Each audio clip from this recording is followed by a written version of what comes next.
Hello, everyone, and welcome to some stops along the way. I'm Mark McCord, your host. This is a podcast that looks at some of the most interesting countries in the world through the lens of my work there, but also highlights their history, their culture, and their geopolitics. And for the last several episodes, we have been deeply delving into a thematic area called Islam's fault line. We've traversed the Middle East and North Africa. We've looked at a lot of different countries and the role of Islam in those countries and how this religion has shaped their culture and their geopolitics. It's been a pretty fascinating um, journey, if you will, up to this point. It's caused me to think about my time there and has brought back a lot of great memories of working in that region. Today, we are jumping into a new country in the Middle East, the country of Qatar. And to me, Qatar has always been a little bit of an enigma. Of all the countries I've worked in the Middle East, Qatar, in some ways, was the hardest for me to understand. Many times I've called it a peninsula of contradictions. You see, you really don't understand Qatar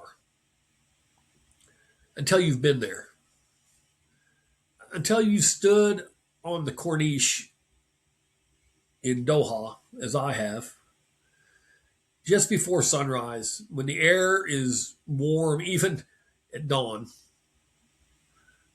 and the Gulf is out before you, flat as polished glass. And then you look around, as I did, at the skyline, and it's all glass and geometry. It looks like it's been sketched by someone who couldn't decide between the future and a mirage. Doha is a city that shouldn't even exist in the way that it does. Not on a peninsula of sand and salt flats, not in a place where the summer heat exceeds 115 degrees. And yet there it is, confident, curated, and impossibly ambitious. This episode is about that paradox. It's about how a tiny peninsula became a global actor, how a tribal society became one of the richest states on earth, and how a country of fewer than, and you heard me right, 350,000 people became a diplomatic heavyweight. We're going to look at how Qatar learned to survive and thrive in a neighborhood where, take my word for it, survival is never guaranteed. To really understand Qatar's present and future, you have to understand its past. You see, Qatar's geography is a destiny. It's a thumb of land, literally, that's jutting into the Persian Gulf, surrounded by water on three sides and by Saudi Arabia on the fourth. For centuries, this meant isolation, but it also meant protection.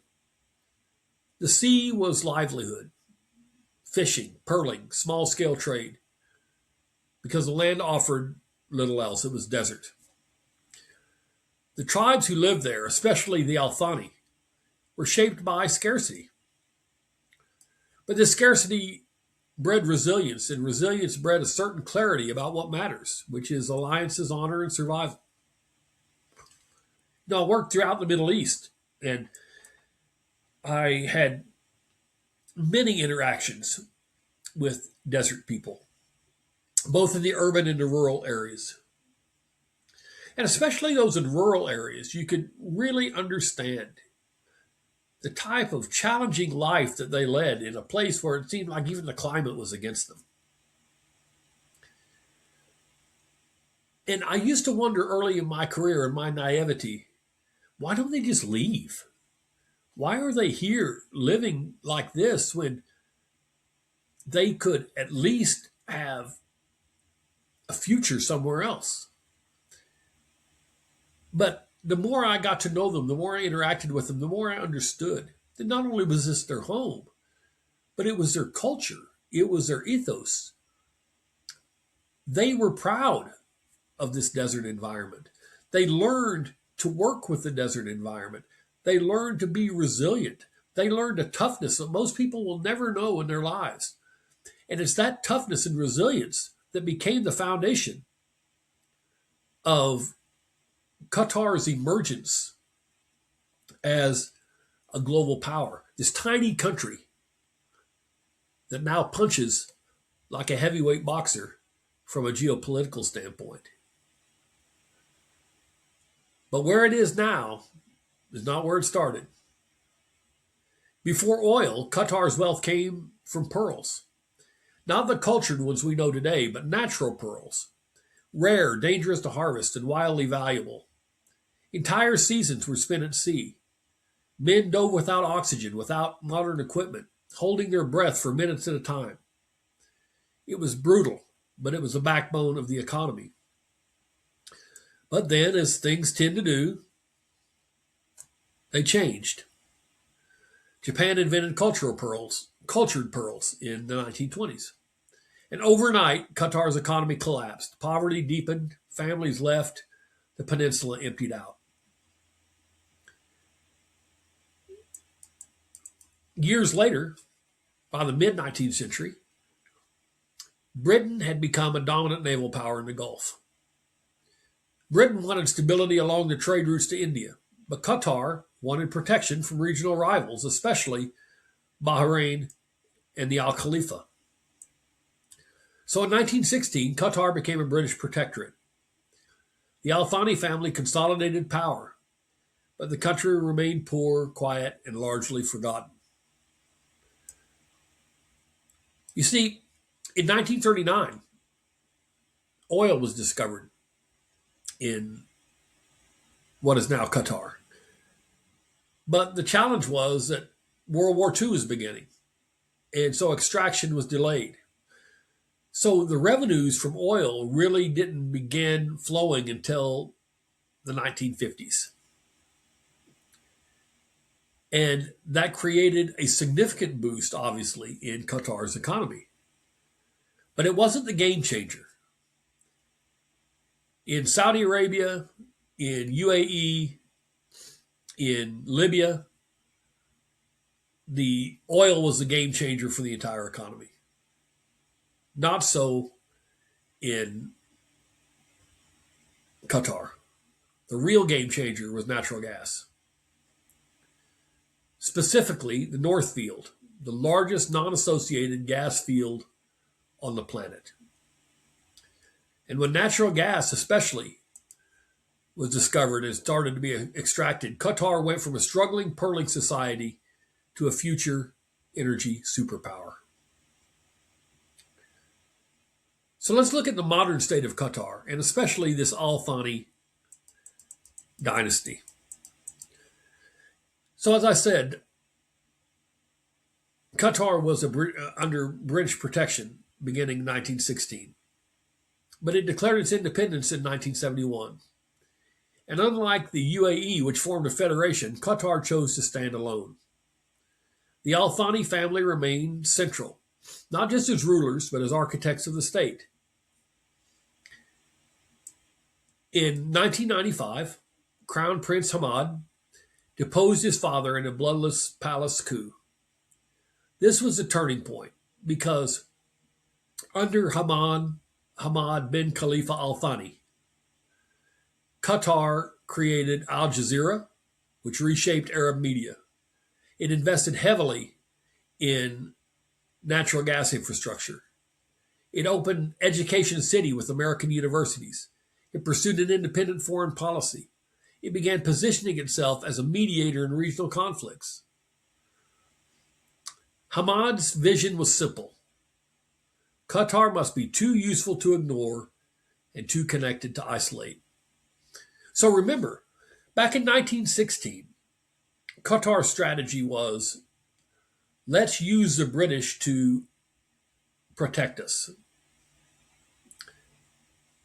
Now, Hamad's vision, the ruler's vision, is let's have such a strong and innovative economy that protection comes through it being impossible to ignore us or to isolate us. In 2013, Hamad abdicated the throne in favor of his son, Sheikh Tamim, who continues the same strategy, but with a steadier, more technocratic hand. Tamim's Qatar is more assertive, it's more global, it's more confident, and it's more willing to take calculated risks, such as hosting the former Soccer World Cup, which it was the first time it was in the Middle East. People thought it was absolutely crazy to host the World Cup in Qatar, where it's so hot and in such a small country. And yet they were able to pull it off. They took the risk and were able to pull it off. This is vintage Tamim. He believes that Qatar has the resources, it has the innovation, it has the ability to punch above its weight, and he has no problem doing that. So it's not about protection anymore. It's not about visibility anymore. It's not about isolation anymore. Now it's about dominance.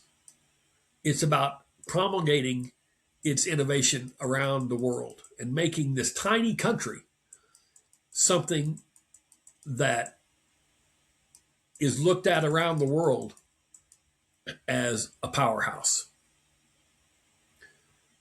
So, of this 360,000 population, what's the identity of the people? Well, the funny thing about it is that the Qataris are a minority in their own country, like the Emiratis are in theirs. The Qataris only make up roughly 12% of the population of their own country. The rest are expatriates from South Asia, the Philippines, East Africa, and the broader Arab world. And this creates a cultural duality with a deeply traditional Qatari core, a cosmopolitan, globalized outer layer, and an amalgamation of ideas, innovation, and approaches that build Qatari's culture on Bedouin hospitality, tribal lineage, Islamic values, falconry, horses in the desert, poetry, especially the Nabati verse, and a strong sense of national pride. Of course, this whole theme that we're talking about over these last episodes is Islam's fault line. And I've been asked by several people, when you talk about a fault line, you're talking about tectonic plates rubbing against each other and creating friction. How does that apply to Islam? Well, in virtually every one of these countries, the same thing is happening. Different brands of Islam, whether it's Sunni or Shia, fundamentalist versus more cultural Islam, they're all rubbing together with this friction that during Arab Spring created this earthquake of change in the Middle East. And those tectonic plates continue to rub against each other today. And Qatar is at the center of this. Because Qatar is a conservative Muslim society, but it's not rigidly so. It practices a form of Wahhabism similar to Saudi Arabia's, but with more flexibility in daily life. For instance, alcohol is available in hotels. Women can participate in public life. And foreigners practice their own religions, even albeit quietly. Rather than being fundamentalist Islam, Qatar's rulers have really focused on building a cultural ethos, if you will. Qatar invests heavily in its culture as a soft power. It's created things like the Museum of Islamic Art, the National Museum of Qatar, the Qatar Cultural Village, the Doha Film Institute. I had the opportunity to visit both the Museum of Islamic Art and the museum, and they are fantastic, really. World class. You couldn't walk in any museum in Chicago or New York or London or Paris that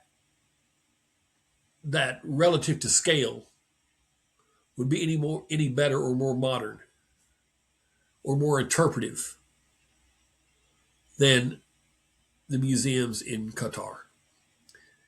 But you see, they're not just museums, they're statements. Everything in Qatar is about a statement. It may have a name on the building as to what it is. But what Qatar is saying is we're small, but we're not insignificant.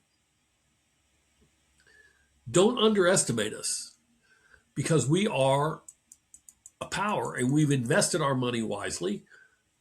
We're innovative and we are a driver, not a passenger in what's happening in the world. The government and political structure of Qatar are quite interesting. Qatar is an absolute monarchy. The emir holds executive power. The Al Thani family occupies key positions, but the system is more consultative than outsiders assume. Tribal consensus still matters, and legitimacy is built on stability, economic prosperity, social welfare, and national identity. There's a Shura Council in place. This has been in place since 2021, when Qatar held its first legislative sessions for the Shura Council. It was a limited but symbolic step that the monarchy took to show progress toward a more democratic value system. The Shura Council approves budgets, debates laws, questions ministers. But the ultimate authority, let's be clear on this, the ultimate authority still lies with the emir and with the Al Thani family. One of the most discussed things and most interesting things about Qatar is what they call the social contract. Qatar's political stability rests on a simple equation. Citizens receive generous benefits like housing, education, healthcare, jobs, and in return, they support the ruling family. They have a symbiotic relationship. One hand washes the other. And it's a model that will work extremely well as long as energy revenues remain strong. As long as the government can continue to provide this housing, education, healthcare, and jobs, there should be no reason why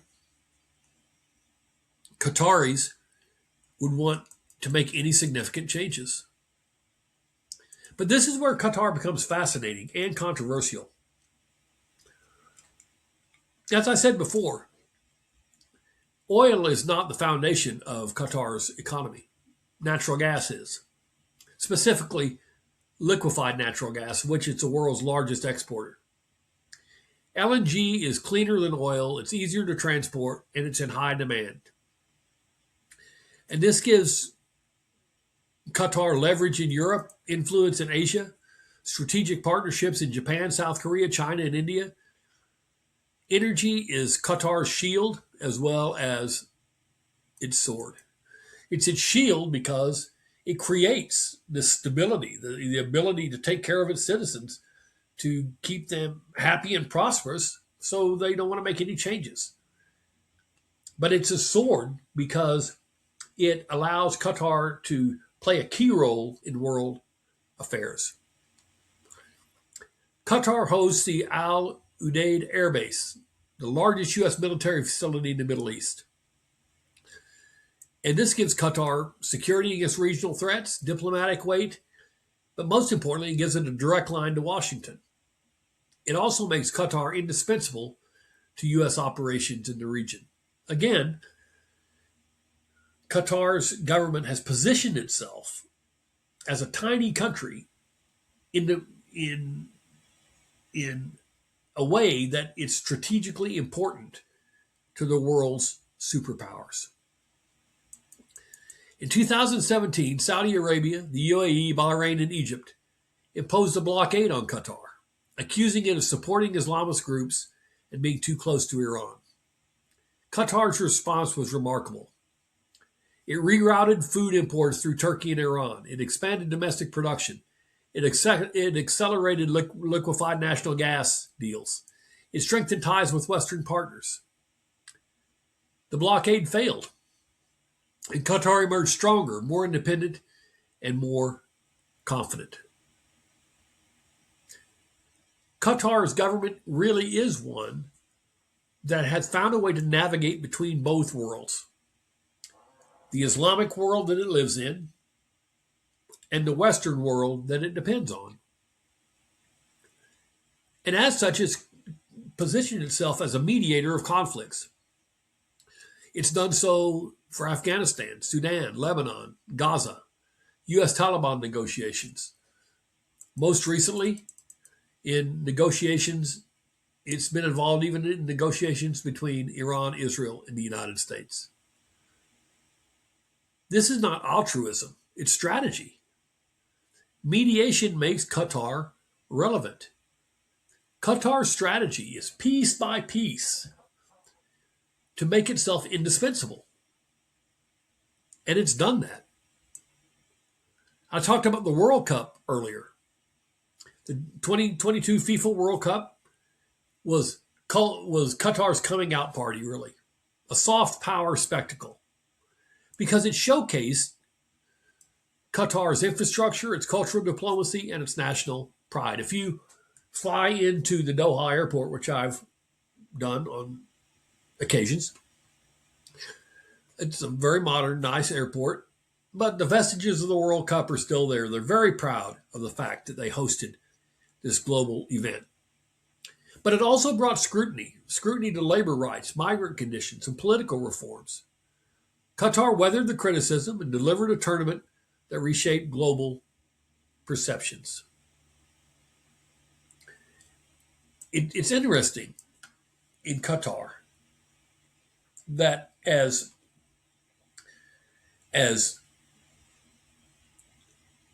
non I'm searching for the word. It's more liberal in its interpretation of Islam. It's certainly not a traditionalist Islamic country.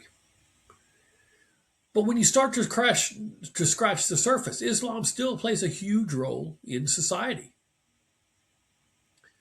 Some of the vestiges of Islam are still deeply rooted in the culture. So there's no way that you can simply look at Qatar as a country that punches above its weight, where Islam really has no bearing, because Islam has a bearing in everything that happens in the country, albeit a different interpretation and a more centrist interpretation of the religion itself. When we're talking about Qatar's future, certainly liquefied natural gas is going to continue to be important. Oil is going to continue to be important. But Qatar knows the world is moving toward renewables. So it developed a strategy around this. And I was involved on the periphery of this strategy. Part of the strategy is to expand liquefied natural gas production through 2050, to invest in global real estate and finance, to develop knowledge-based industries, and to build tourism and other sectors. So to use this wealth as a way to build other sectors in addition to energy. This is exactly what Saudi Arabia is doing, and I was heavily involved in that effort with their Vision 2030. But Qatar is doing the same thing. They are diversifying their economic portfolio in everything from real estate to technology. And they're opening their borders to tourism. The biggest long term challenge to Qatar is the demographic. How does a country where citizens are 12% of the population maintain this cultural identity? It's not easy. They've managed to do it, but it's not easy. I think a lot of it comes back to this desert mentality that I was talking about before, and also the strategy that the Al Thani family and the government has in balancing life and culture in Qatar to protect their truest values while at the same time embracing a changing world. But Qatar will continue to walk a tightrope. It's close to the U.S., and we're seeing now it's been drawn into the Iran-Israel-U.S. conflict because of that. But it maintains close ties with the United States. It's pragmatic with Iran. It's managed to, at least up until recently, balance that relationship. It has a cautious relationship with Saudi Arabia. It's their only real neighbor because they're surrounded by water on three sides otherwise. But the Saudis and the Qataris have somewhat of a contentious relationship sometimes. But again, there's been some balance. But it's very competitive with the UAE. The UAE and Qatar are continually vying for who can be the biggest and best and most innovative. And really, it's this competition that has driven not only a lot of the strategy, but it's driven a lot of the economic growth. But this whole balancing act is the essence of Qatari foreign policy. You know, at the end of the day, if you sum everything up, Qatar is a small country that refuses to be small. I've walked the streets of Doha so many times, and in the heat, one time even in the rain, which was weird, but especially in the heat. And you don't walk it very long until you're trying to find some place to get shade and have a cold drink. I made the mistake of buying an ice cream cone there in Baskin Robbins one time, and that was an unmitigated disaster, as you can imagine. But when it got a little cooler, especially at night, I like to get out of the hotel and walk the Corniche. Look at the glow of the skyline. Watch the dhows, and there still are the old dhows and fishermen that drift across the water. What I especially like everywhere in the Middle East is hearing that call to prayer. And I know many of my friends who are Christian may think that sounds odd. It's not anything to do with the religious aspect of it. I just think the call to prayer is a beautiful manifestation of the Islamic faith, and it has a cadence to it that I just find beautiful, especially when you're hearing this and all you're seeing in front of you is skyscrapers and the cadence of the imam's call to prayer are bouncing off these skyscrapers, and it creates a surreal experience. Qatar is a country that's mastered the art of being small but acting big. I had a consultant tell me one time that Qatar was all icing and no cake, and I don't agree with that. Qatar's got beautiful icing. I mean, if you go there, you can see it yourself. It's beautiful. It's modern. It's what, in many ways, you would expect from any modern country. But it's also got a lot of cake underneath. It is a true economic powerhouse. It has positioned itself as a global um, force. So, in no way can you say that it's all icing and no cake. It's both. It's a country that understands that in a turbulent region, survival belongs to those who adapt the fastest. And Qatar has certainly been able to do that with its innovation, its technology, all driven by the revenues generated from primarily LNG, but also secondarily from oil. Qatar is not just a place, it's a strategy. It's a story of ambition, resilience, and reinvention. I had the chance the last time I was there to spend quite a bit of time in the Doha airport because I was passing through on my way to Islamabad, and I was sitting in the business class lounge in the Doha airport, which I would recommend to anyone, by the way, and had quite a bit of time to kill, and so I struck up a conversation with some Qatari businessmen who were heading to Europe. And we had a brief chat, and then we went up and had some food there in the lounge. And I was blown away by their communication, their abilities to communicate, their business acumen, their strategy. But at the same time, they were so knowledgeable and so tuned in to their own culture. It was clear that they hadn't sold out their values in order to become successful.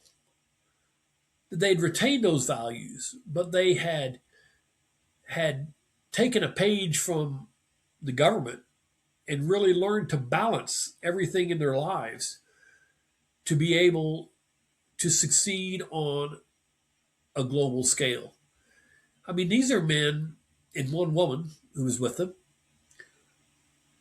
who I'm confident could walk into any boardroom and make a presentation about their company and have a reasonable chance for investment or collaboration. They knew their business, they were proud of what they were doing, and they had a vision for what they wanted to do in the future. Now, balance that now with a previous trip to Qatar where I sat down on the Corniche and talked to some fishermen who they did fishing, but they also were part of the tourism trade. And they espouse the same type of hopefulness and the same type of cultural understanding and awareness that these businessmen did. The stories were very different, the circumstances were very different, but the theme was the same. That the Qataris have adopted this attitude of balance as a way to be successful. And as I said, this model has worked well, and it will likely continue to work as long as the revenues hold out. No one, no Qatari that I know is anxious to make any changes in the government as long as they're prosperous. That's why Qatar punches above its weight globally, but that's why it's really an enigma in many ways. It's flashy like the UAE, but uh, it's not a coalition. It's a country on its own. It's much flashier and more moderate than Saudi Arabia, although the Saudis are making steps now to become more visible and innovative globally. It's a little country that could, so it did. You should go there. You'd like it. I'll stop right there. Hope you enjoyed this episode of Some Stops Along the Way about Qatar. Join me next Monday when we are going to draw somewhat of a bow around this whole discussion of Islam's fault line by looking at how Islam and the different variations of Islam and the different fractures and tectonic plates within Islam have rubbed together to form the issues of the past and the present, but also the foundation for the future in the Middle East, North Africa, and the greater Islamic world. Until then, have a great week. We'll see you next Monday, 8 a.m., for Some Stops Along the Way.